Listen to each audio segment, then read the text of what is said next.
स्वागत है आपका उपज कैरियर इंस्टीट्यूट कोटा में। आज हम आपके लिए लेके आए हैं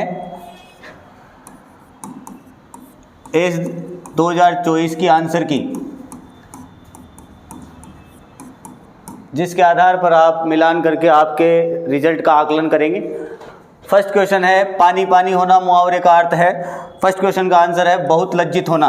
पानी पानी होने का अर्थ क्या है? बहुत लज्जित होना। दूसरा क्वेश्चन है आपका हवा की अनुपस्थिति में किसी भी हरित पौधे के किण्वन द्वारा बने उत्पाद को क्या कहते हैं? किण्वन क्या है? अवायवीय प्रक्रिया है। किण्वन क्या होती है? अवायवीय प्रक्रिया होती है। और अवायवीय प्रक्रिया से क्या बनाया जाता है? साइलेज बनाया जाता है। और वायवीय प्रक्रिया से है बनाया जाता है, जिसे शुष्क घास भी कहा जाएगा। अगला क्वेश्चन है आपका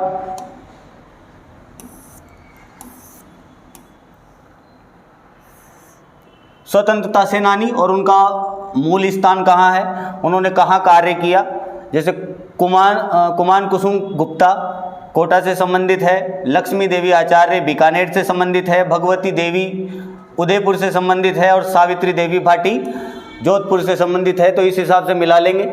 ए में फोर्थ राइट आंसर आना चाहिए, बी में लक्ष्मी देवी आचार्य बीकानेर से संबंधित है, बी में थर्ड आना चाहिए, सी भगवती देवी सी में सेकंड आना चाहिए और डी में फर्स्ट आंसर आएगा। तो राइट आंसर क्या हो जाएगा आपका यहाँ पर? सी यहाँ पर राइट आंसर है। नेक्स्ट क्वेश्चन,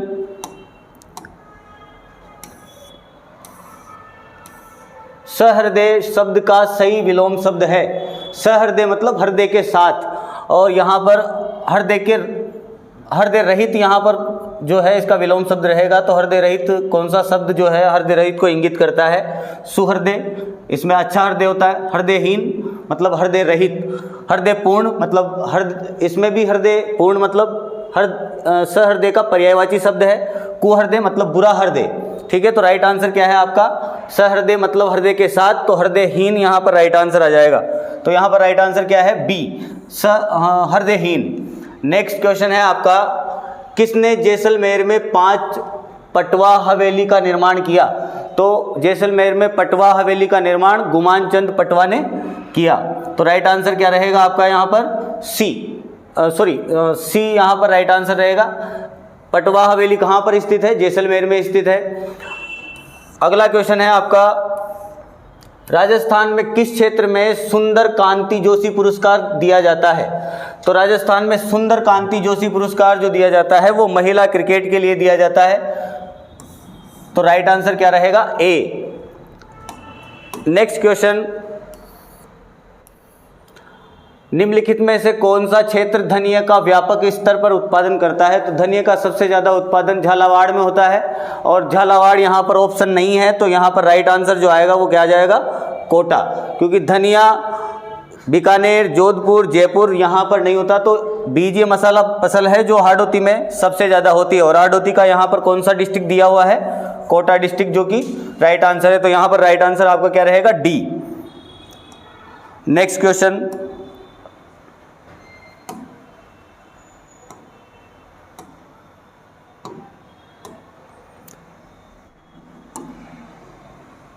देखेंगे निम्न में से कौन संगीत के जयपुर घराने से संबंधित है? पंडित जसराज यहाँ पर जो है वो मेवात घराने से संबंधित है, गिरिजा देवी बनारस घराने से संबंधित है, मल्लिका अर्जुन मंसूर जयपुर घराने से संबंधित है, और भीमसेन जोशी संगीत मतलब फिल्मी दुनिया से संबंधित है। तो यहाँ पर आपका राइट आंसर क्या रहेगा? मल्लिका अर्जुन मंसूर। नेक्स्ट क्वेश्चन है आपका अग्नि शब्द का पर्यायवाची नहीं है। तो अग्नि शब्द का पर्यायवाची अनल भी है, कृषाणु भी है, उसके बाद में दव भी है। तो यहाँ पर 2 सस्य और वायु अग्नि शब्द के पर्यायवाची नहीं है। तो राइट आंसर क्या रह जाएगा आपका यहाँ पर? केवल 4 और 5 अग्नि शब्द के पर्यायवाची नहीं है, मतलब सस्य और वायु अग्नि शब्द के पर्यायवाची नहीं है। नेक्स्ट क्वेश्चन, जेली बनाने के लिए निम्न में से सबसे महत्वपूर्ण घटक है, जेली बनाने के लिए कौन सा घटक सबसे ज़्यादा महत्वपूर्ण है? पेक्टिन। ये सभी जानते हैं एग्रीकल्चर वाले। उसके बाद में नेक्स्ट क्वेश्चन रहेगा, कौन सा कथन सही है या कौन सा कथन गलत है? तो कथन के बारे में आपको विश्लेषण करना है। ऊंट के दूध में उच्च मात्रा में विटामिन सी होता है और तुलनात्मक रूप से इसकी निधानी आयु अधिक होती है। ऊंट का दूध लंबे समय तक नहीं रखा जा सकता, इसीलिए ऊंट का दूध जो है दही बनाने के काम नहीं आता। अर्थात इसमें दोनों सेंटेंस गलत है। ऊंट के दूध से दही भी नहीं बनता और लंबे समय तक उसकी आयु नहीं होती, मतलब उसमें मिनरल की मात्रा ज़्यादा होती है, इस वजह से लैक्टोज जल्दी से विघटित हो जाता है, इसलिए उससे दही नहीं बनाया जा सकता। तो इसमें राइट आंसर क्या आ जाएगा? कथन फर्स्ट व सेकंड दोनों गलत है। तो इसका राइट आंसर क्या है? कथन फर्स्ट व सेकंड दोनों गलत है। नेक्स्ट हम देखेंगे, नेक्स्ट है जैसलमेर का गुंडाराज पुस्तक का लेखक कौन था? तो जैसलमेर का गुंडाराज सागरमल गोपा ने लिखी और सागरमल गोपा को इसके लिए कारावास, आजीवन कारावास की सज़ा दी गई, काले पानी की सज़ा दी गई। जैसलमेर का गुंडाराज वहाँ के राजाओं की करतूतों को बताने के लिए लिखी गई पुस्तक है। नेक्स्ट आ जाता है आपका, कोल फसलों में निम्न में से सम्मिलित है। कौन सी फसलें कोल फसलें हैं? कोल फसलें, कोल शब्द कोलवाट से लिया गया है। कोलवाट का अर्थ होता है जंगली गोभी और उसमें सम्मिलित की जाती है। कोल फसलों में सम्मिलित फसलें कौन कौन सी है? फूल गोभी, पत्ता गोभी, ब्रोकली, उसके बाद में गांठ गोभी मतलब नौलखोल, गांठ गोभी के अलावा केल को भी इसी में सम्मिलित किया जाता है। तो ये फसलें जो है आपकी कोल फसलें हैं। तो इसमें से कौन कौन सी है? फूल गोभी और पत्ता गोभी कोल फसलें हैं। तो राइट आंसर क्या रहेगा आपका? केवल 1 व 2 यहाँ पर राइट आंसर रहेंगे। नेक्स्ट देखो आप, क्वेश्चन नंबर 14, पिस्सुओं के द्वारा कौन से रोग का संचरण होता है? तो यहाँ पर आपको हिंदी का क्वेश्चन पढ़ने की बिल्कुल भी ज़रूरत नहीं थी, एक बार इसको इंग्लिश में पढ़ने की ज़रूरत थी।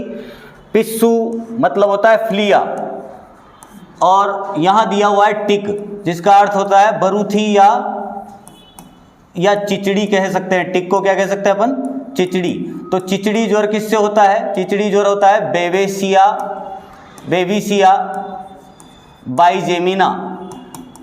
किससे होता है? बेविसिया बाइजेमिना से होता है। और बेविसिया से होने के कारण ही इस डिजीज का नाम क्या है? बेवेसियोसिस है।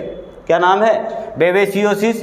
इस रोग में आरबीसी को तोड़ देता है ये प्रोटोजोवा। ये चिचड़ी किसको फैलाती है? प्रोटोजोवा को फैलाती है। जो प्रोटोजोवा क्या करता है? आरबीसी को तोड़ देता है, इसलिए इसको बेविसियोसिस कहा जाता है। ठीक है, तो इसमें राइट आंसर क्या आ जाएगा?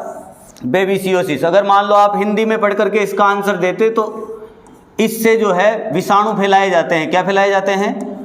पिस्सू के द्वारा विषाणु फैलाए जाते हैं। तो विषाणु जनित रोग नहीं है ये कैसा रोग है? प्रोटोजोआ जनित रोग है या परजीवी जनित रोग है। नेक्स्ट आपका क्वेश्चन है, भूतकाल को प्रकट करने वाले वाक्य कौन से नहीं हैं? वाक्य की पहचान कीजिए। तो इसमें से कौन सा जो है वो भूतकाल को प्रदर्शित करता है? तो भूतकाल को प्रदर्शित करने वाले हैं, तुमने गाया होगा उसने मुरारी को मारा था। तो केवल 3 और 4 इसमें राइट आंसर है। इसका राइट आंसर क्या है? केवल 3 और 4। नेक्स्ट क्वेश्चन हम देखते हैं, क्वेश्चन नंबर 16, कौन सा दुर्ग किस राजवंश के द्वारा बनाया गया? अचलगढ़ दुर्ग कहाँ पर? सिरोही में स्थित है। दिलवाड़ा के जैन मंदिर, दिलवाड़ा सिरोही में स्थित है, माउंट आबू में। उसके बाद में एकलिंग जी उदयपुर के पास में स्थित है। महावीर जैन मंदिर ओसियां जोधपुर में स्थित है। तो जोधपुर से संबंधित जो थे राजवंश वो गुर्जर प्रतिहार थे। मतलब इसमें डी में सेकंड हमें यह दिख रहा है। तो फर्स्ट से देख लेते हैं, अचलगढ़ से रिलेटेड कौन थे? परमार। ए में थर्ड यहाँ पर, ये यहाँ दिया हुआ है, ये यहाँ पर दिया हुआ है। तो 2 जगह दिया हुआ है। सेकंड है दिलवाड़ा से संबंधित चालुक्य। तो बी में फोर्थ यहाँ दिया हुआ है। एकलिंग जी से संबंधित मेवाड़ का, एकलिंग जी का संबंध किससे है? मेवाड़ से, तो सी में फर्स्ट आ जाएगा। तो इस प्रकार से राइट आंसर आपका क्या रहेगा? ए। ठीक है, नेक्स्ट क्वेश्चन, केसरी सिंह बारट का जन्म किस स्थान पर हुआ? केसरी सिंह बारट और प्रताप सिंह बारट दोनों का जन्म जो है वो शाहपुरा भीलवाड़ा में हुआ। कहाँ पर हुआ? शाहपुरा भीलवाड़ा में। अगर यहाँ शाहपुरा ऑप्शन में नहीं होता और अन्य जिला ऑप्शन में होता तो भीलवाड़ा आपका राइट आंसर हो जाता। नेक्स्ट है, मक्का की फसल में होने वाली वृद्धि की अवस्थाओं का सही क्रम क्या है? तो सबसे पहले क्या किया जाएगा? मक्का में सबसे पहले रोपण, ये फर्स्ट नंबर पे होगा। दूसरा इसमें रहेगा वृद्धि, नहीं दिया हुआ है। तीसरा इसमें रहेगा टेसल। चौथा रहेगा सिल्क। सिल्क के बाद में होता है कोब, कोब मतलब भुट्टा, और उसके बाद में परिपक्वता। और परिपक्वता का इंडिकेशन क्या है कि उसकी जो सिल्क होती है वो गहरे ब्राउन रंग की हो जाएगी या गहरे भूरे रंग की हो जाएगी, मतलब सिकुड़ी हुई दिखाई देगी। तो इसमें क्या आ जाएगा? रोपण। उसके बाद में गुच्छे बनना मतलब टेसल, और उसके बाद में सिल्क। सिल्क मादा भाग होता है और गुच्छे जो बनते हैं या टेसल जो बनते हैं वो नर भाग होते हैं। तो इसमें राइट आंसर रहेगा फर्स्ट, फिर उसके बाद में थर्ड, फिर सेकंड और फिर फोर्थ। तो फर्स्ट इसमें आ जाएगा, फर्स्ट, थर्ड, सेकंड, फोर्थ, ये राइट आंसर रहेगा। क्लियर? आगे देखो, नेक्स्ट क्वेश्चन है आपका, कौन सा किला और कहां पर स्थित है? तो जालोर, सोजत, सिवाना और सोनार। तो जालोर का किला जो है वो किसने बनाया? सोजत का किला किसने बनवाया? सिवाना का किसने बनाया? तो यहाँ पर हम देखेंगे सोनार से, सोनार का किला जो है वो जैसल भाटी में बनवाया। किसने बनवाया? जैसल भाटी में। तो डी में आपका रहेगा फर्स्ट। तो डी में फर्स्ट, ये यहाँ पर भी है, यहाँ पर भी है और यहाँ पर भी है, मतलब एक आंसर एक ऑप्शन आपका यहाँ से निकल गया। दूसरा है सिवाना दुर्ग। सिवाना दुर्ग नागभट्ट ने बनवाया, तो सी में आना चाहिए फोर्थ। तो सी में फोर्थ, ये एक जगह पे ही है, तो यहाँ पर राइट आंसर क्या हो जाएगा आपका? डी। अगला है, निम्नलिखित में से कौन बिश्नोई संप्रदाय के प्रवर्तक माने जाते हैं? बिश्नोई संप्रदाय के प्रवर्तक कौन माने जाते हैं? जिन्होंने कितने नियम दिए? 29 नियम जिन्होंने दिए उनको हम क्या मानते हैं? बिश्नोई संप्रदाय के प्रवर्तक मानते हैं। और बिश्नोई संप्रदाय के प्रवर्तक जो है वो जाम्बेश्वर जी। कौन है? जाम्बेश्वर जी। इनका मेला जो है कहाँ पर लगता है? कतरियासर में लगता है। कहाँ पर लगता है? कतरियासर में लगता है। अगला क्वेश्चन देखेंगे। अगला क्वेश्चन है, बीजों के विभिन्न वर्गों को उनके प्रारंभिक विकास से वितरण की अवस्था तक क्रम में लिखें। मतलब बीज जो बनाया जाता है वो किसान तक पहुंचने तक कौन कौन सी अवस्थाओं से गुजरता है या कौन कौन से प्रकारों से गुजरता है। तो सबसे सही तरीका क्या है इसमें? केंद्रक बीज। केंद्रक बीज ये स्टार्टिंग है, ये फर्स्ट है। उसके बाद में उससे कौन सा बीज बनाया जाता है? Breeder seed. ब्रीडर सीड के बाद में बनाया जाता है फाउंडेशन सीड, और फाउंडेशन से बनाया जाता है रजिस्टर्ड, और रजिस्टर्ड से बनाया जाता है सर्टिफाइड। क्या बनाया जाता है? सर्टिफाइड। और सर्टिफाइड में भी दो कैटेगरी होती है, F1 और F2। तो हमारे पास सीधा सा दिया हुआ उसने, तो 1 2 3 4 राइट आंसर क्या आ जाएगा आपका? 1 2 3 4। अगला क्वेश्चन देखिए, feed cost accounts to % of the cost milk production. चारे की लागत दूध उत्पादन लागत के प्रतिशत पड़ती है। मतलब चारे का कितना खर्चा जो है वो डेयरी उद्योग में आता है या डेयरी उत्पादन के लिए आता है। तो कितना आएगा इसमें राइट आंसर? पोल्ट्री में और काव और बफेलो रेयरिंग में 60 से 70% खर्चा जो है वो किस पे आता है? आहार पर आता है। पोल्ट्री में भी 70% खर्चा किस पे आएगा? आहार पे। और आपके दूध उत्पादन के लिए भी 60 से 70% खर्चा किस में आएगा? आहार पे आएगा। तो राइट आंसर क्या है आपका यहाँ पर? 60 से 70%। ठीक है, नेक्स्ट क्वेश्चन सुमेलित कीजिए।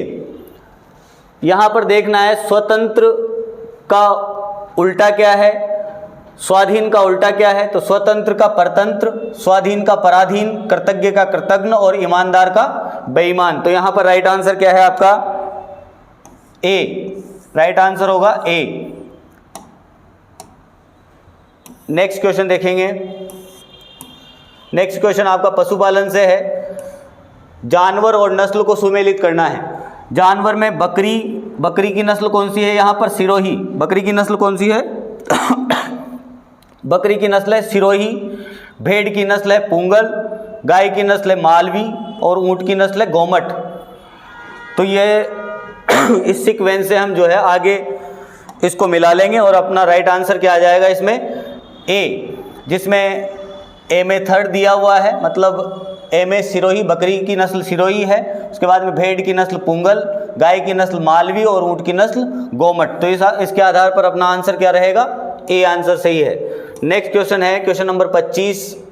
राजस्थान सरकार ने किस देश के साथ पर्यटन में प्रोन्नति के लिए अनुबंध किया है? तो इसका राइट आंसर क्या है? स्विट्जरलैंड। इसका राइट आंसर क्या है? स्विट्जरलैंड के साथ अनुबंध किया है। नेक्स्ट क्वेश्चन है the size of the clay particle is, चिकनी मिट्टी के कणों का आमाप होता है। ये हिंदी मीडियम वालों के लिए थोड़ा सा कठिन पेपर इसलिए भी माना जाएगा क्योंकि वहां पर उसने शब्द ही नहीं दिया, क्ले शब्द नहीं दिया। अगर आप इंग्लिश नहीं पढ़े तो आपको पता ही नहीं चले कि कौन से कणों का पूछ रहा है, सिल्ट का पूछ रहा है कि बालू का पूछ रहा है। चिकनी मिट्टी में सबसे ज्यादा जो कण पाए जाते हैं वो किसके पाए जाते हैं? चिकनी मिट्टी में सबसे ज्यादा कण पाए जाते हैं मृत्तिका के। तो उसने क्या पूछा है कि मृत्तिका का आकार क्या होता है? तो 0.002 mm से कम। अगर यहाँ mm लिखा हुआ नहीं होता तो क्या लिखा हुआ होता? माइक्रोन। तो 2 माइक्रोन से कम आकार जो होता है वो किसका होता है? मृत्तिका के कणों का होता है। नेक्स्ट चीज देख लेते हैं। नेक्स्ट आपके पास क्वेश्चन है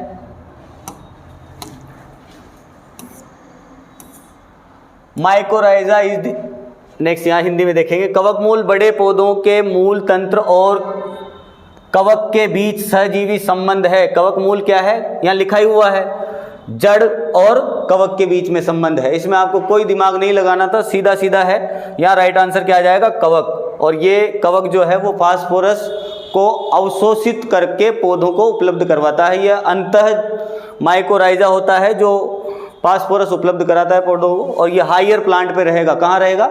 हायर प्लांट पर। नेक्स्ट क्वेश्चन हम देखेंगे, उदयपुर की लड़ाई या युद्ध कब हुआ?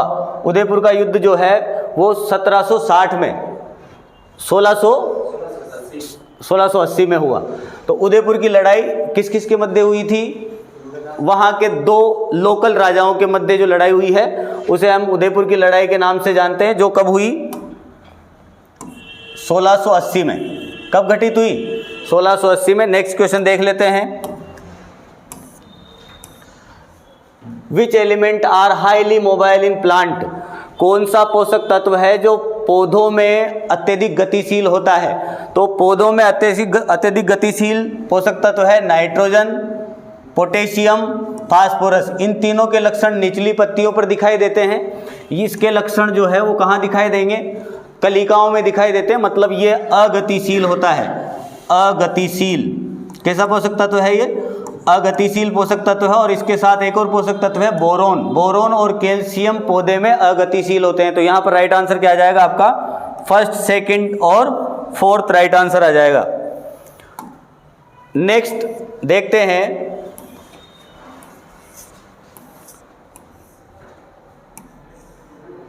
गाय से दूध प्राप्त होता है जो शाकाहारी आहार में की प्राप्ति का एकमात्र जंतु स्रोत है।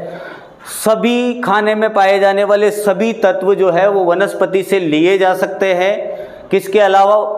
जंतु प्रोटीन के अलावा।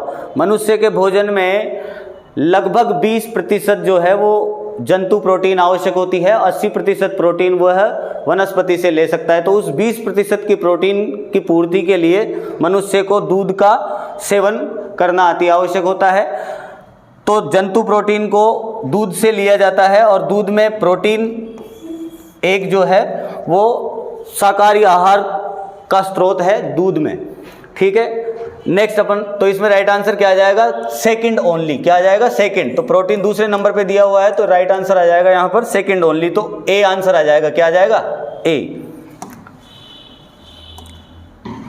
आगे देखते हैं, केक्टस पौधे को वर्गीकृत किया जा सकता है। केक्टस पौधे को किसमें वर्गीकृत किया जा सकता है, मरुद्भिद पादप में। यह मोटे पत्तियों वाले पादप होते हैं, इनके रंध्र जो है वो संकन स्टोमेटा होते हैं। कैसे स्टोमेटा होंगे, संकन स्टोमेटा, मतलब धसे हुए स्टोमेटा होंगे। इनमें कांटे जो पत्तियां जो है वो कांटों में भी रूपांतरित हो जाती है, जिससे वाष्पोत्सर्जन कम होता है। अगला क्वेश्चन है, कौन सी फसल है और उसके लिए कौन सा रूट स्टॉक काम में लिया जा रहा है। यहाँ प्रकंद लिखा हुआ है, प्रकंद से आप कंफ्यूज ना हो, यहाँ रूट स्टॉक लिखा हुआ है। तो कौन सी फसल है और उसके लिए कौन सा रूट स्टॉक काम में लिया जाएगा। आम के लिए ओलियूर काम में लिया जाता है। अंगूर के लिए 110 आर काम में लिया जाता है। मीठा संतरा के लिए रुक्स नींबू मतलब रफ लाइम काम में लिया जाता है। रफ लाइम, जट्टी, खट्टी जो भी है। उसके बाद में बेर के लिए जीजीफस न्यूमुलेरिया, देसी बेर जिसको कहते हैं अपन, है ना, तो जीजीफस न्यूमुलेरिया इसके काम आ जाएगा। यहाँ पर आपका राइट आंसर रहेगा ए में फोर्थ, बी में थर्ड, सी में सेकंड और डी में फर्स्ट। तो राइट आंसर है आपका ए। नेक्स्ट क्वेश्चन देखते हैं, दूध का दोहना कितने मिनट में समाप्त हो जाना चाहिए। दुग्ध का दोहन 5 मिनट में समाप्त कर लेना चाहिए, क्योंकि ऑक्सीटोसिन की क्रियाविधि जो होती है या उसकी सक्रियता काल जो होता है वो 5 मिनट का होता है। यहाँ पर 5 के नियरेस्ट क्या दिया हुआ है, 6 से 7। तो राइट आंसर क्या होगा आपका 6 से 7 मिनट। इसके बाद में कौन सा हार्मोन वापस से क्रियाशील हो जाएगा, इसके बाद एड्रेनलिन हार्मोन वापस से क्रियाशील होगा और थन से दूध वापस कहाँ पहुँच जाएगा, आयन में पहुँच जाएगा। इसीलिए ज़्यादा दूध देने वाले पशुओं के लिए मशीन काम में ली जाती है। नेक्स्ट क्वेश्चन है आपका, इधर कथन दिया हुआ है और वो कथन कौन सी मृदा से संबंधित है। फर्स्ट दिया हुआ है एल्यूमिनियम व आयरन की विषाक्तता। तो एल्यूमिनियम और आयरन आयन जो है वो सर्वाधिक अम्लीय मृदा में पाए जाते हैं। किस में पाए जाते हैं, अम्लीय मृदा में पाए जाते हैं। तो ए में आ जाएगा थर्ड, ए में थर्ड है। उसके बाद में जिप्सम के साथ संशोधन, जिप्सम के साथ संशोधन उन मृदाओं का किया जा सकता है जिन मृदाओं में कार्बोनेट जो है वो किसके साथ होगा, कैल्शियम के साथ होगा। तो जिसमें जिप्सम के साथ, जिनमें सोडियम के साथ क्या होगा, कार्बोनेट और बाइकार्बोनेट होगा। तो सोडियम युक्त सारी मृदाओं का सुधार जिप्सम के द्वारा किया जाता है, जबकि कैल्शियम युक्त सारी मृदाएं जो होती है, जैसे उच्च कैल्शियम कार्बोनेट है तो उसको हम कहते हैं कैलकेरस सोइल। कौन सी सोइल कहेंगे, कैलकेरस सोइल। उसके बाद में ईसी अगर 4 डेसीसाइमेंस प्रति मीटर से कम है तो वो कौन सी मृदा होगी, ज़्यादा है तो वो कौन सी मृदा होगी, लवणीय मृदा होगी। तो यहाँ पर राइट आंसर क्या है, ए, बी में फर्स्ट है, सी में सेकंड और डी में फोर्थ है। इसका थोड़ा सा विश्लेषण आप यहाँ भी देख लो। जैसे कोई भी मृदा है ईसी, ईएसपी और दूसरी चीज़ है यहाँ पर पीएच 8.5 से कम होता है लवणीय मृदा का। उसके बाद में ईएसपी भी 15 से कम होगा, क्योंकि अगर पीएच कम है तो ईएसपी हमेशा कम होगा। उसके बाद में ईसी जो है वो ज़्यादा होता है, पीएच कम होने पर ईसी ज़्यादा होता है। तो अम्लीय मृदाओं का भी ईसी ज़्यादा होता है, तो सारी मृदाओं का ईसी कम होता है। क्लियर। इस मृदा को तो, लवणीय मृदा को तो सुधारा जाता है निक्सालन से। उसके बाद में सोडिक मृदा को सुधारा जाता है जिप्सम से। अम्लीय मृदा को सुधारा जाता है चूना से। और कैल्शियममय मृदा को सुधारा किससे जाएगा, पाइराइट से। किससे सुधारा जाएगा, पाइराइट से। ठीक है, आगे देख लेते हैं।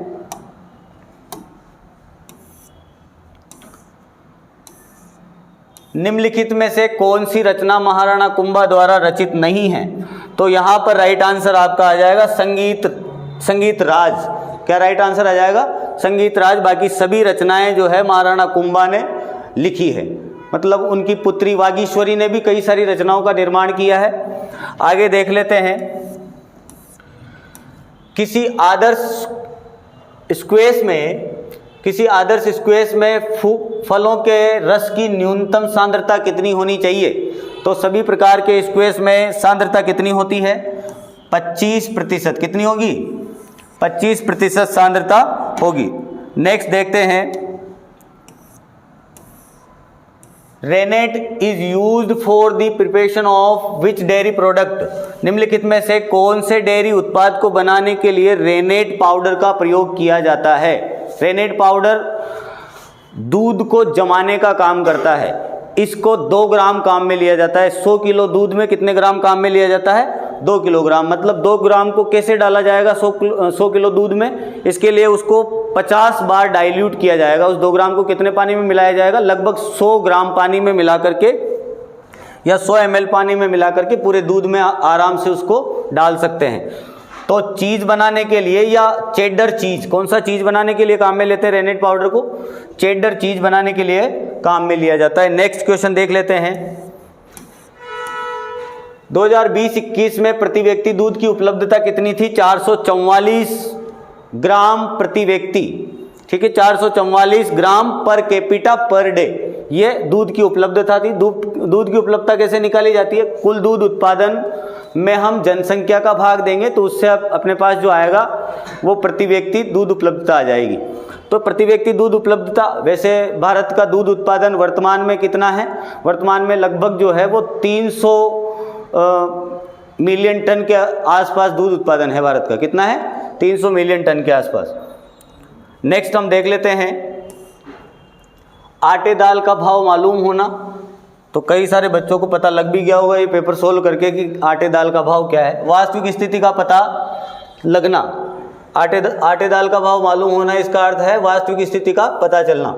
नेक्स्ट है, कौन सी नदी को जो है दूसरे नाम से भी जाना जाता है? घग्गर नदी को मृत नदी कहा जाता है। ये हनुमानगढ़ में जाकर के मृत हो जाती है। पुराना नाम इसका द्रस्वती और सरस्वती नदी भी है। उसके बाद में चंबल नदी, इसे राजस्थान की कामधेनु कहते हैं। कामधेनु जिसमें पानी कभी खत्म नहीं होता। कामधेनु एक गाय थी जिसका दूध उत्पादन कभी खत्म नहीं होता था। उसके बाद में माही, वागड़ की गंगा कहते हैं उसको। वागड़ मतलब डूंगरपुर बांसवाड़ा जो क्षेत्र है उसे वागड़ क्षेत्र कहा जाता है। लूणी नदी, लवणीय नदी भी कह सकते हैं इसको। क्या कह सकते हैं? लवणीय नदी कह सकते हैं। नेक्स्ट आ जाता, तो इस आधार पर, इन विकल्पों के आधार पर अपना राइट आंसर क्या रहेगा? ए। अगला क्वेश्चन है,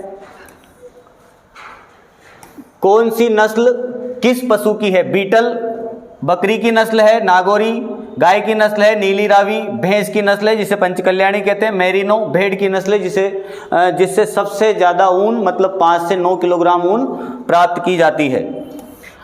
तो राइट आंसर इसमें क्या आ जाएगा? बी। तो 41वें का राइट आंसर क्या है? बी राइट आंसर है। अगला देखते हैं 42वां क्वेश्चन। क्वेश्चन है, फल और उसका व्यावसायिक प्रवर्धन किससे किया जाता है? वाणिज्यिक संवर्धन विधि, है ना। तो किसका प्रोपागेशन किसके द्वारा किया जाएगा? आम का प्रोपागेशन या आम की कौन, वैसे तो आम में वीनियर ग्राफ्टिंग की जाती है, उसके बाद में इनार्चिंग भी की जाती है, भेंट कलम भी की जाती है। उसके अलावा और कौन सा है जिससे आम में हम प्रवर्धन कर सकते हैं? तो यहाँ पर राइट आंसर क्या है? आम के लिए है पार्श्व कलम रोपण, साइड ग्राफ्टिंग। कौन सा है? Side grafting. अंगूर के लिए हम क्या काम में लेते हैं? Hardwood cutting, HWC। क्या काम में लेते हैं? हार्डवुड कटिंग काम में लेते हैं। पपीता के लिए बीज काम में लेंगे और अमरूद के लिए एयर लेयरिंग। इस बार हिंदी की लैंग्वेज बहुत ज़्यादा ही, एक बार क्वेश्चन नंबर 42 है अपने पास कि कौन से फल का प्रवर्धन कौन सी व्यावसायिक विधि से किया जाता है? आम का प्रवर्धन किया जाता है साइड ग्राफ्टिंग से, अंगूर का प्रवर्धन किया जाता है हार्डवुड कटिंग से, पपीता का बीज से, और अमरूद का किससे किया जाएगा? Air layering. एयर लेयरिंग को हम यहाँ पर कह सकते हैं एयर लेयरिंग को वायु पर्तन तथा मुकुलन, मुकुलन मतलब होता है बडिंग। क्या होता है? बडिंग। तो दो चीज़ों से हम अमरूद का प्रवर्धन किया कर सकते हैं कमर्शियली। नेक्स्ट, तो इसके आधार पर हमारा राइट आंसर क्या रहेगा? सी। अगला है, निम्न में से अप्रतर्णनाशी का उदाहरण कौन सा है? अप्रतर्णनाशी का मतलब है नॉन सेलेक्टिव हर्बिसाइड। यहां पर नॉन सेलेक्टिव उसने ऑप्शन नहीं दिया, मतलब अवर्णात्मक कोई ऑप्शन में है ही नहीं। सबसे बड़ी बात क्या है कि अवर्णात्मक ऑप्शन में नहीं है, तो अवर्णात्मक नहीं दिया है तो यहाँ पर देखो आप, मोनोक्रोटोफॉस क्या है, कीटनाशी है, एलिथ्रीन एक प्रकार का कीटनाशी है, जाइरम जो है वो फफूंदनाशक है, तो खरपतवारनाशी कौन सा होगा यहाँ पर, ग्लाइफोसेट। क्या होगा, ग्लाइफोसेट। एक बार फिर से देख लेते हैं, which of the following is an example of weedicide, weedicide का एग्जाम्पल कौन सा है। तो बाकी मैंने बताया आपको कि ये कीटनाशक है और ये फफूंदनाशी है, तो राइट आंसर क्या आ जाएगा आपका, ग्लाइफोसेट। यह एक अवर्णात्मक शाकनाशी है। क्लियर, तो यहाँ राइट आंसर है केवल डी। राइट आंसर क्या रहेगा, केवल डी। मैदानी क्षेत्रों में उगाए जाने वाले प्याज के प्रकारों का वर्गीकरण रूप से किया जाता है। किस रूप से किया जाता है, तो 4 प्रकार के पौधे होते हैं। एसडीपी पौधे जिनको 10 घंटे से कम प्रकाश की आवश्यकता होती है, एलडीपी पौधे जिनको 14 घंटे से ज़्यादा प्रकाश की आवश्यकता होती है, अंतर्वर्ती पौधे जिनको 12 से 14 घंटे प्रकाश की आवश्यकता होती है, और डीएनपी पौधे जिनको प्रकाश की आवश्यकता पुष्पन के लिए नहीं होती। तो यहाँ पर राइट आंसर क्या आ जाएगा, डीएनपी, डे न्यूट्रल प्लांट। कौन सा आ जाएगा, डे न्यूट्रल प्लांट, शुष्क निष्प्रभावी पौधे। तो यहाँ राइट आंसर अपना क्या है, शुष्क निष्प्रभावी प्रकार। नेक्स्ट क्वेश्चन है आपका,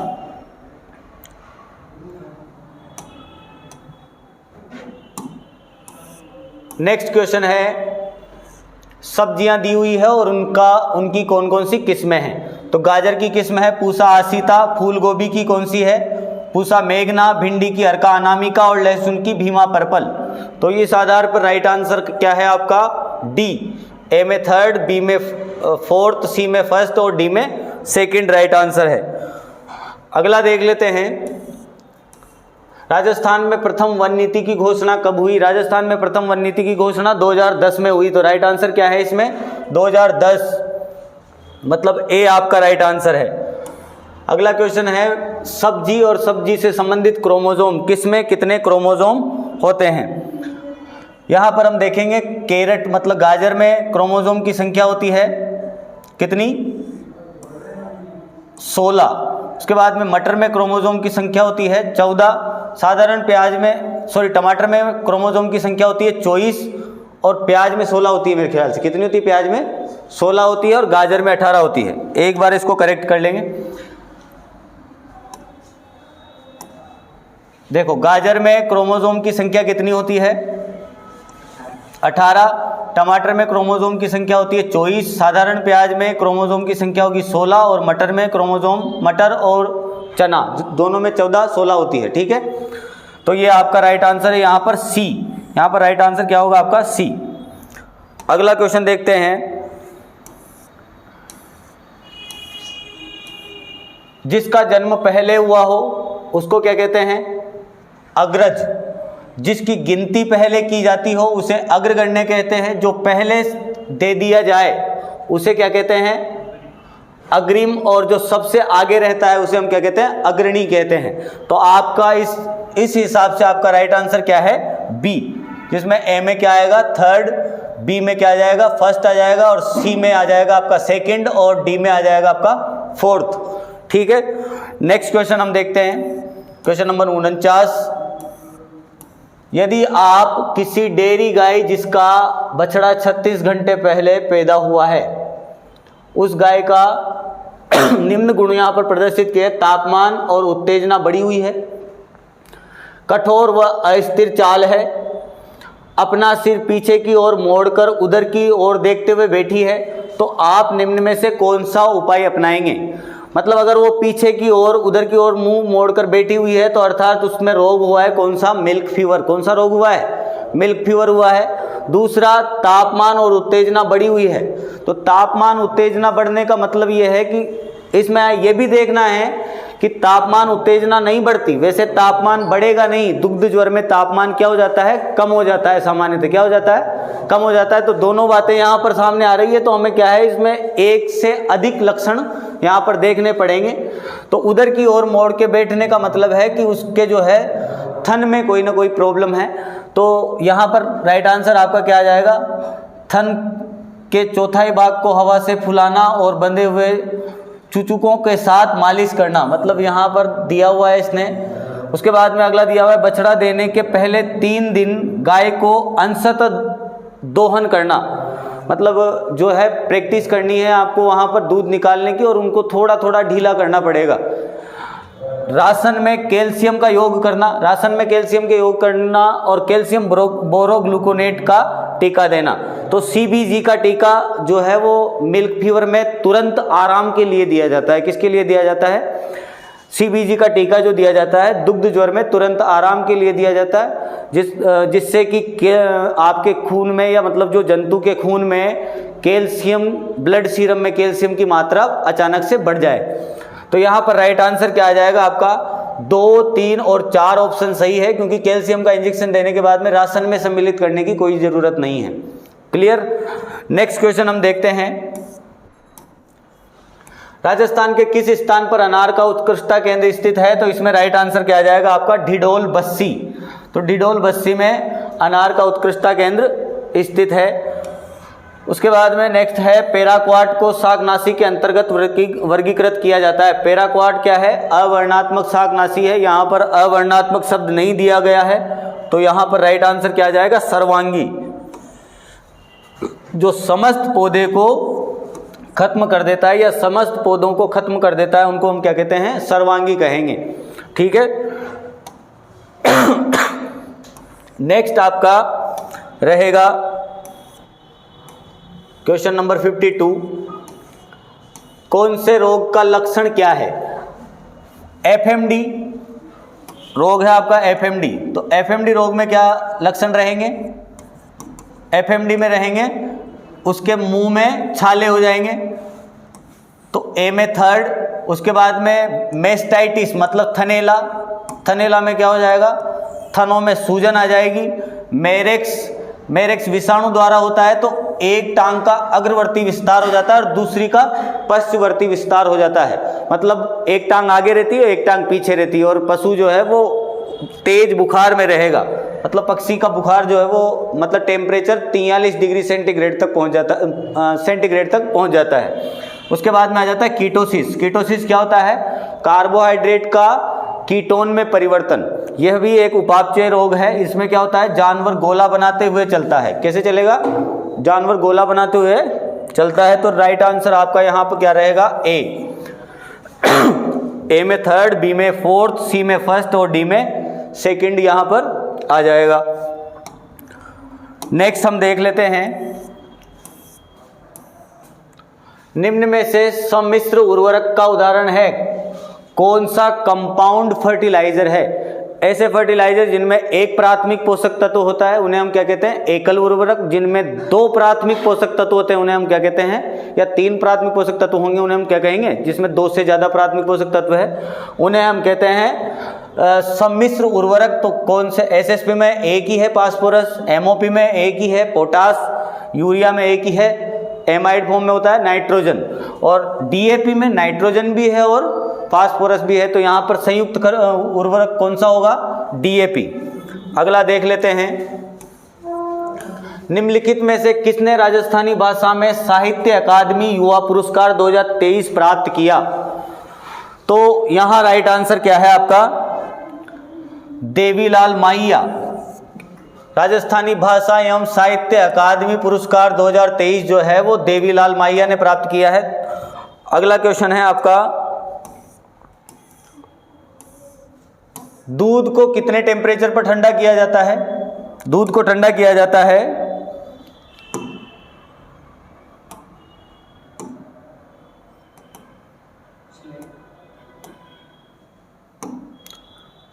देखो आप यहाँ दूध को ठंडा किया जाएगा 5 डिग्री सेंटीग्रेड पर। उसके बाद में एलटी विधि। एलटी वास्तुरीकरण का मतलब होता है low temperature long time. Low temperature long time, तो यहाँ राइट आंसर क्या आ जाएगा? इसमें इसके साथ कौन जुड़ जाएगा? 63 डिग्री सेंटीग्रेड 30 मिनट के लिए। उसके बाद में दूध को ठंडा करना, इसके साथ थर्ड, तो ए के साथ थर्ड, बी के साथ fourth, HTST high temperature short time. High temperature short time मतलब ये सतत पास्तुरीकरण। क्या कौन सा पास्तुरीकरण रहेगा? ये सतत पास्तुरीकरण। उसके बाद में VST 135 से 150 डिग्री सेंटीग्रेड लगभग 1 सेकंड के लिए, 1 से 2 सेकंड के लिए किया जाता है। तो राइट आंसर क्या रहेगा आपका? राइट आंसर है यहां पर आपका डी। निम्न में से किसको राइबोफ्लेविन की प्रचुर मात्रा वाला स्रोत माना जाता है? राइबोफ्लेविन की सबसे ज्यादा मात्रा बेल में पाई जाती है, यह आपने कई बार पढ़ा होगा। अगला क्वेश्चन है, नीचे दिए गए नस्ल के लक्षणों के आधार पर मवेशी की नस्ल की पहचान कीजिए। तो जिसका ललाट चौड़ा होता है, मतलब मस्तक लंबा व चौड़ा है, आगे की तरफ मुड़े हुए निचले कान है, कान अंदर की तरफ मुड़े रहते हैं। उसके बाद में सफ़ेद रंग है, जिस पर सफ़ेद रंग के धब्बे पाए जा रहे हैं। तो आपकी गाय का नाम क्या हो जाएगा? फिर नस्ल का नाम है गिर। कौन सी नस्ल रहेगी? गिर नस्ल यहाँ पर राइट आंसर आ जाएगा। उसके बाद में अगला क्वेश्चन है,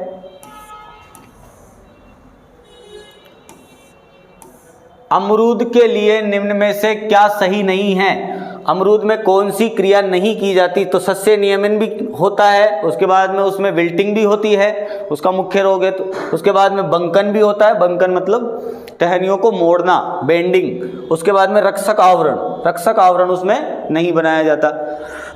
रक्षक आवरण कौन सी फसल में बनाया जाता है? कौन सी फल वाली फसल में बनाया जाता है? बेर में। किससे बचने के लिए? फल मक्खी से बचने के लिए। और दूसरा मैंगो में ज़्यादा से ज़्यादा परागण होने के लिए उसमें हम नेट लगा देंगे और उसमें कई सारी मक्खियाँ छोड़ देंगे, जिससे कि उसमें ज़्यादा से ज़्यादा परागण होगा।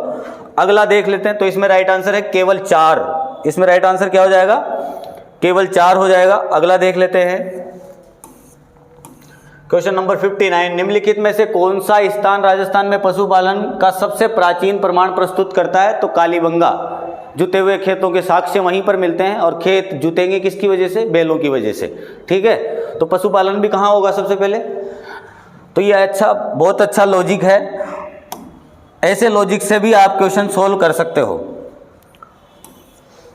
आंसर है सिल्किंग एक प्रजनक अवस्था है जिसे फसल में देखा जाता है। तो सिल्किंग हमने पहले भी देखा है मक्का में। यह सिल्किंग किस में होगी? मक्का में होगी। मतलब मक्का में मादा पुष्प का निकलना सिल्किंग कहलाता है। अगला क्वेश्चन है, यहाँ पर समास से है, लाभ और हानि। अगर मान लो बीच में डैश होता है तो मतलब वो कौन सा समास होगा? द्वंद्व समास होगा। माता पिता जैसे वो द्वंद्व समास है। हाथों हाथ, इसमें कौन सा समास है? अव्ययभावी समास। चौराहा द्विगु समास। और चंद्रमुख मतलब चंद्र के समान मुख, इसमें कर्मधारय समास रहेगा। तो इसमें राइट आंसर क्या है आपका? बी राइट आंसर है। अगला क्वेश्चन है, निम्न में से किस फसल के लिए पीत सिरा मोजेक रोग पूर्णतया विनाशकारी है? तो भिंडी में सबसे ज्यादा मोजेक रोग देखा जाता है। मोजेक रोग की खोज तो तंबाकू में हुई, परंतु देखा किस में जाता है? मोजेक मतलब होता है ऐसी पत्ती जिसमें हरा रंग व पीला रंग दोनों मिक्स हो जाए, उसको हम क्या कहेंगे? मोजेक कहेंगे। तो मोजेक भिंडी में होता है, और इस विषाणु को किसके द्वारा? सफेद मक्खी के द्वारा फैलाया जाता है। राजस्थान में कौन सी फसल उगाने के लिए नारकोटिक्स डिपार्टमेंट की जो है परमिशन लेनी पड़ती है? वो है पेपावर सोमेनिफेरा, मतलब अफीम। अफीम को उगाने के लिए सरकार की परमिशन लेने की आवश्यकता पड़ती है।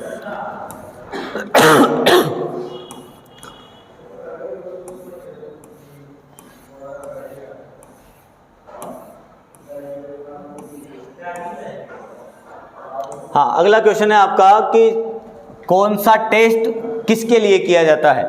हंसा परीक्षण गाय के दूध में भैंस के दूध की मिलावट की पता करने के लिए किया जाएगा। तो यहाँ पर आपको कुछ नहीं देखना, आपको यही आता है और आपने पढ़ा भी है, ये चीज़ पढ़ी भी है, COB भी पढ़ा है वैसे तो, पर आपने हंसा परीक्षण को सबसे ज़्यादा पढ़ा होगा।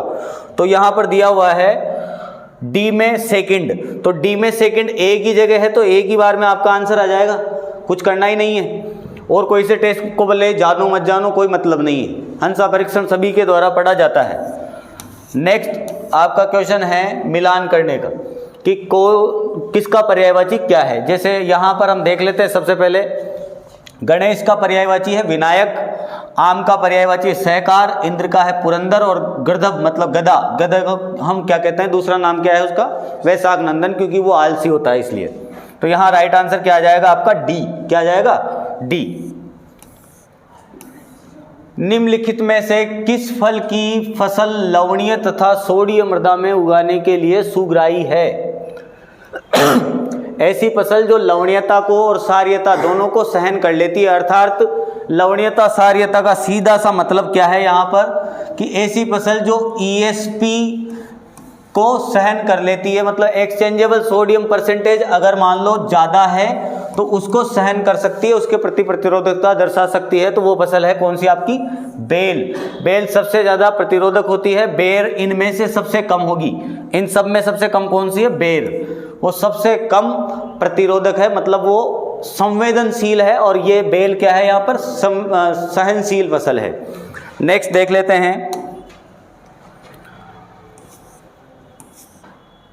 टीकाकरण द्वारा कौन से रोग की रोकथाम की जा सकती है? टीकाकरण कौन से रोग में किया जाता है, ब्लैक क्वार्टर में। किसमें किया जाता है, BQ वैक्सीन का टीका लगाया जाता है, बाकी सब में वैक्सीन नहीं लगाया जाता। ब्लोट मतलब आफरा होता है, दुग्ध ज्वर कैल्शियम की कमी से होता है, कोई टीका नहीं लगाया जाएगा। मेस्टाइटिस जीवाणु से होता है, पर इसमें सामान्यतः टीका नहीं लगाया जाता।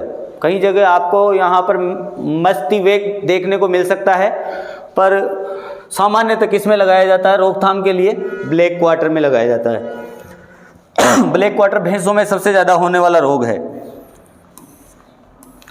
उसके बाद में आपको मिलान करना है कि कौन से उर्वरक में नाइट्रोजन की कितनी मात्रा है। तो सिंपल सा दे रखा है, यूरिया में कितनी है, 46%। सोडियम नाइट्रेट में कितनी होगी, सोडियम नाइट्रेट में 16%। अब इसमें तो जीरो ही दिया हुआ है पहले से, तो जीरो, तो यहाँ जीरो से सुमेलित कर देंगे। DAP में कितना आ जाएगा, 18। तो डी में फोर्थ, तो डी में फोर्थ एक में ही दिया हुआ है, तो आपका राइट आंसर क्या आ जाएगा, डी।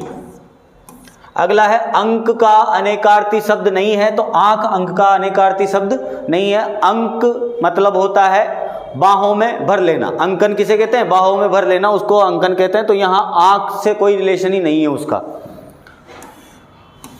उसके बाद में अगला क्वेश्चन है, निम्न में से कौन सी फसल नींबू वंश स्पीशीज से संबंधित नहीं है?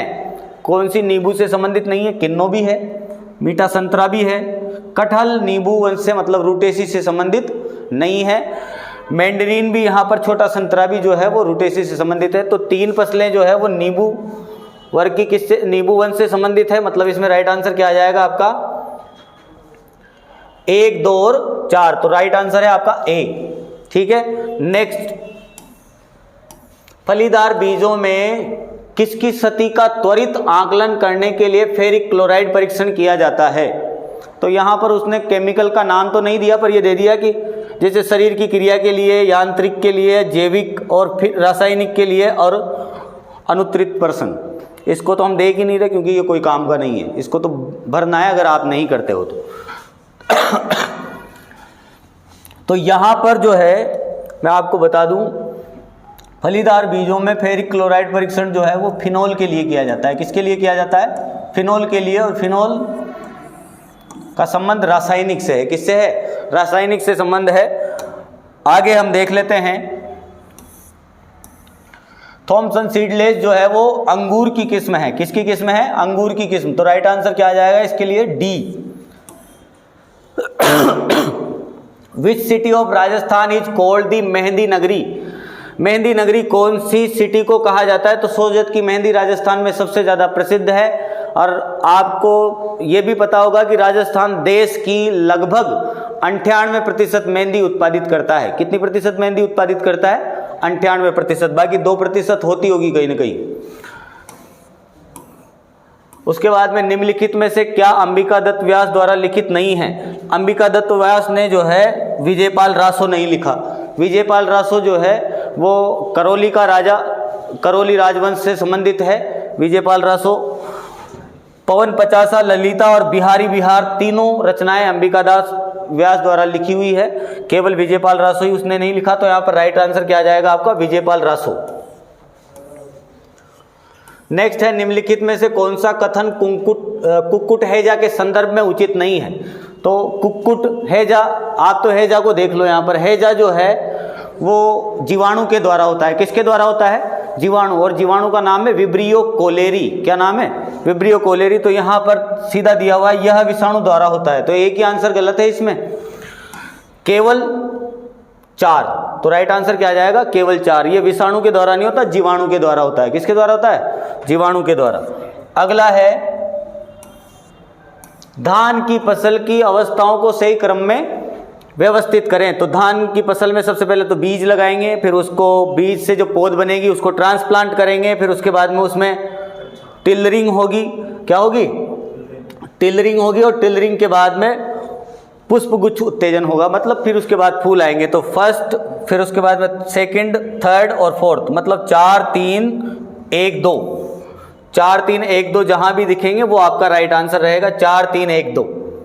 ठीक है, तो सी आंसर इसमें राइट आंसर है, सी। उसके बाद में आ जाता है 77। क्वेश्चन नंबर 77 पे क्या है? सस्य और वानस्पतिक नाम। तो सिंपल सा क्वेश्चन है। चावल का ओराइजा सेटाइवा, मूंगफली का एरेचिस हाइपोजिया, गेहूं का टिट्रिकम एस्टिवम और कपास का गोसिपियम हिरसुटम। एक बार मिलान कर लेते हैं इसमें। चावल का है ओराइजा सेटाइवा, मूंगफली का आपका है एरेचिस हाइपोजिया, गेहूं का टिट्रिकम एस्टिवम और कपास का गोसिपियम हिरसुटम। क्लियर? नेक्स्ट देखते हैं। तो राइट आंसर ए रहेगा आपका यहां पर। नेक्स्ट क्वेश्चन है कौन सा तत्व और उसके लक्षण क्या प्रकट होते हैं? तत्व है आपका जिंक, और जिंक की कमी से क्या होगा? यहाँ पर खेरा। जिंक की कमी से कौन सा रोग होता है? खेरा रोग हो जाता है धान में। हर बार ही पूछा जा रहा है। हम इस बार तो अपन सोच रहे थे कि इस बार तो ये क्वेश्चन नहीं आएगा, पर फिर भी आ ही गया। थोड़ा कॉन्सेप्टिव बनना चाहिए था, बार बार जिंक और खेरा का संबंध नहीं आना चाहिए। आयरन की कमी से अंतराश्रीय हरित रोग हो जाता है, मतलब इंटरवेनल क्लोरोसिस। क्या हो जाएगा? इंटरवेनल क्लोरोसिस। कौन सी पत्तियों पर? नई पत्तियों पर। पुरानी पत्तियों की बात करें तो पुरानी पत्तियों पर किससे होता है? मैग्नीशियम से होता है। किससे होता है? मैग्नीशियम से होता है। नई पत्तियों पर आयरन से भी हो जाता है और नई पत्तियों पर मैग्नीज से भी हो जाता है, दोनों से हो जाएगा। उसके बाद में मैग्नीज से कौन सा होता है? फालाब्लाइट। क्या हो जाता है? फालाब्लाइट हो जाता है गन्ने में। उसके बाद में पोटेशियम हिडन हंगर शो करता है। प्रसन्न शुदा मतलब हिडन हंगर, छिपी हुई भूख प्रदर्शित करने वाला पोषक तत्व है, मतलब मृदा में उचित मात्रा में है और पौधा जो है लक्षण प्रकट नहीं करता इसके। अगला आ जाता है आपका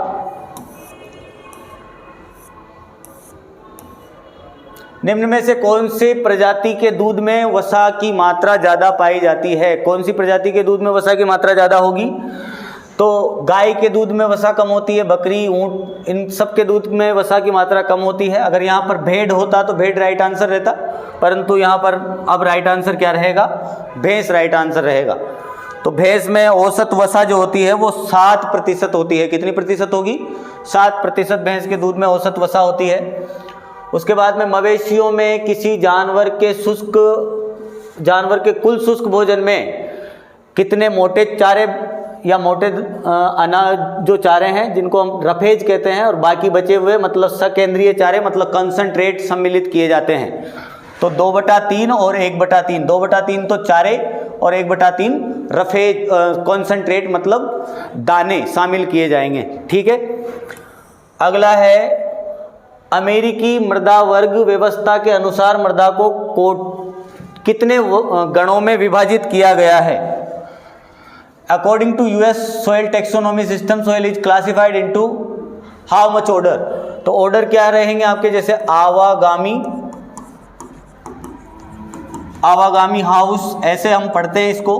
तो लगभग कितने हो गए ये? 1 2 3 4 5 6 7 8 और 1 2 3 4 5 6 7 और 5 12 कितने हैं? तो आपका राइट आंसर क्या आ जाएगा? यहाँ पर 12 आ जाएगा। मतलब ये जो वर्गीकरण है वो कौन सा है? 7th सन्निकटन, 7th अप्रोक्सीमेशन क्लासिफिकेशन कहते हैं इसको। ये 2 बार जो है वो मॉडिफाई हो चुका है। नेक्स्ट हम देखते हैं 81 के बाद में 82। खेत रहना मुहावरे का अर्थ है, अर्थात फसल कट गई। खेत रहने का मतलब क्या हो गया? अब फसल तो चली गई पर अभी भी मतलब उसके जो है अवशेष बाकी है, ऐसे कहते हैं। तो मतलब कोई भी शहीद हो गया तो उसकी गाथाएं बाकी रहती है। तो खेत रहने का मतलब है शहीद होना। क्या है यहाँ पर राइट आंसर? शहीद होना। Mechanical analysis of soil texture is based on, तो मृदा गठन का यांत्रिक विश्लेषण सबसे पहले और एकमात्र किसने किया है? स्टोक का नियम जो है वो मृदा गठन या सॉइल टेक्सचर का यांत्रिक विश्लेषण करता है। ठीक है, नेक्स्ट हम देखते हैं हॉल ऑफ हीरोज कहां पर स्थित है? मंडोर बाग में। कहां पर स्थित है? जोधपुर की किस बाग में स्थित है? तो मंडोर बाग में हॉल ऑफ हीरोज स्थित है। नेक्स्ट आता है कि कौन सा बांध कौन सी नदी पर बना हुआ है? बीसलपुर बांध जो है वो कहां पर है? बनास नदी पर बना हुआ है। उसके बाद में अरवार बांध दिया हुआ है जवाहर सागर। जवाहर सागर कोटा में है, इसको पिचियाक डैम भी कहते हैं या पिकअप डैम भी कह देते हैं। ये चंबल नदी पे बना हुआ है। मेजा बांध जो है वो कोठारी पे बना हुआ है और अरवार बांध जो है वो खारी नदी पे बना हुआ है। तो आपका राइट आंसर क्या है? डी। वैसे तो क्या है यहाँ पर बीसलपुर और जवाहर सागर देखने के बाद में भी आपका आंसर आ जाता है। क्लियर? अगला देख लेते हैं।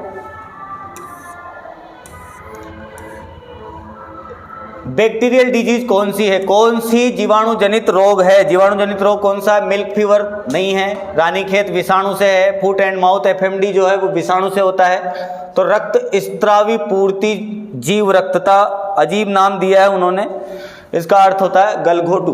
तो यहाँ पर आपका राइट आंसर क्या है? गलघोटू जीवाणु जनित रोग है। इसको हम कह देते हैं एचएस। ऊपर दिया हुआ है हेमरोजिक सेप्टिसीमिया। क्या दिया हुआ है? हेमरोजिक सेप्टिसीमिया दिया हुआ है।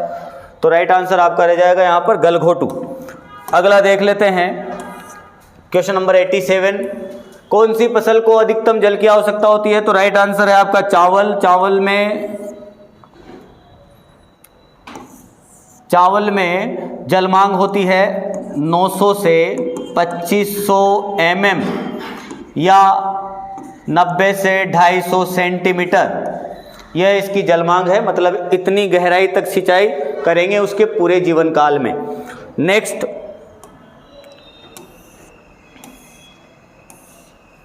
निम्नलिखित में से किसका विवरण देती है? सिंचाई योजना किसका विवरण देती है? इरिगेशन शेड्यूलिंग, कितना पानी दिया जाए और कब दिया जाए, इसका विवरण देगी। तो मतलब राइट आंसर क्या है आपका यहाँ पर? केवल 1 और 2 का विवरण देती है।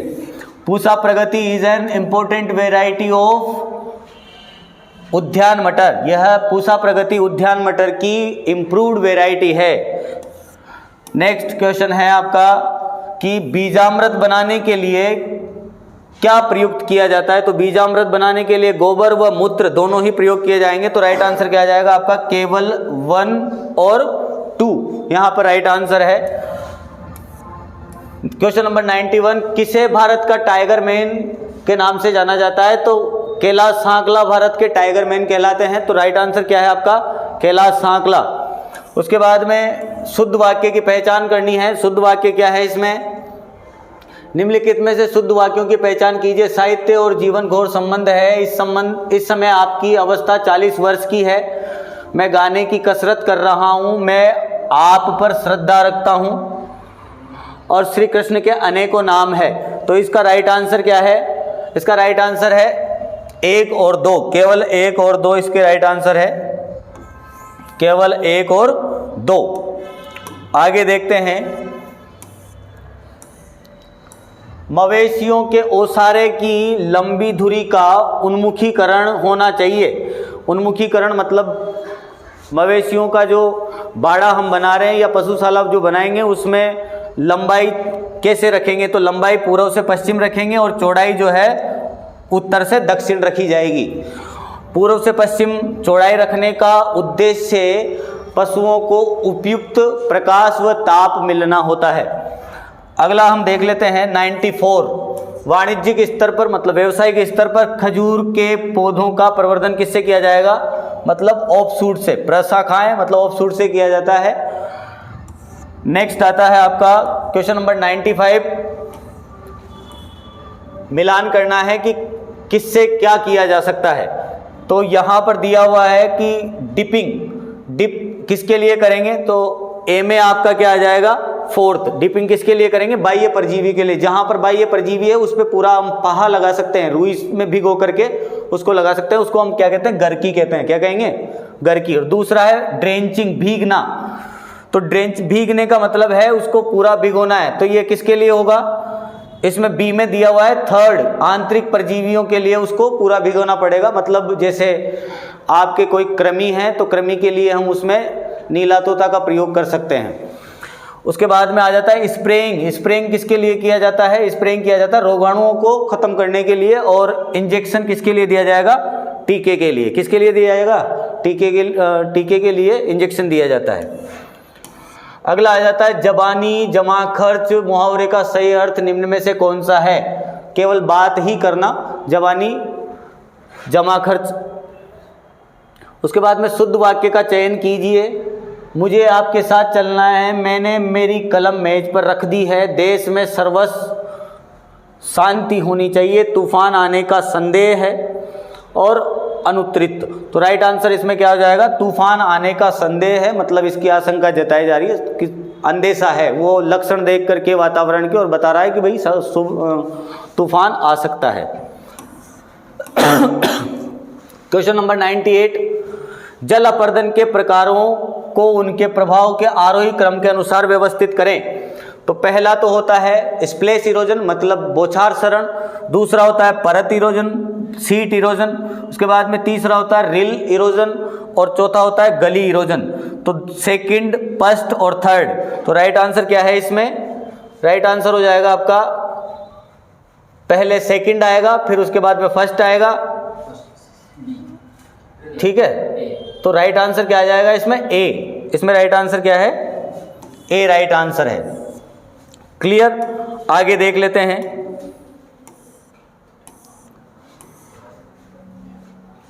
शब्द दिया हुआ है और समास दिया हुआ है। यथाशीघ्र अव्ययीभाव समास है, दशानन बहुवीरी समास है, मनमाना और लेन देन, लेन और देन इसमें द्वंद्व समास है, और मनमाना में मन की जो मानता है उसमें क्या है? तत्पुरुष समास है। तो राइट आंसर क्या आ जाएगा? ए। मतलब ए में सेकंड है, बी में फर्स्ट, और सी में चार, और डी में थर्ड। ये राइट आंसर रहेगा। अगला देख लेते हैं। विच वन ऑफ द निम्नलिखित में से कौन सा युग्म सुमेलित नहीं है? तो राजसमंद झील उदयपुर में नहीं है, यह कांकरोली में स्थित है। कहाँ पर स्थित है? कांकरोली में स्थित है। तो राइट आंसर क्या आ जाएगा आपका? राजसमंद झील उदयपुर। यह पूरी तरह से सुमेलित नहीं है, बाकी सब सुमेलित है यहाँ पर, ठीक है।